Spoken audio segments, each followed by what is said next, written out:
I think there is a conception that the Duke of North Ridings has. What I really appreciate the experts, you guys who have much more expertise weighing in and adding complexity to conceptions of chivalry. I would still argue that the conception that Williams is portraying through the Duke.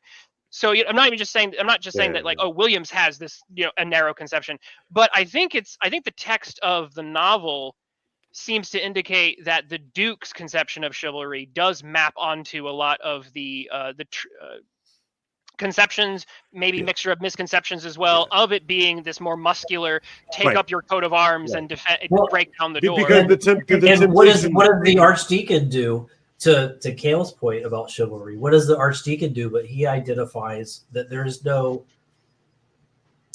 Why save the Grail if you will not be chivalrous? If you will not save the lady, right?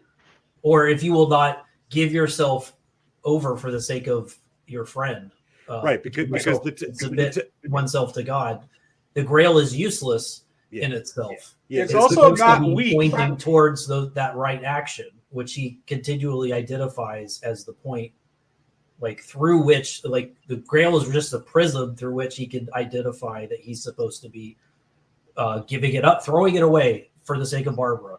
Very chivalrous act, right? Barbara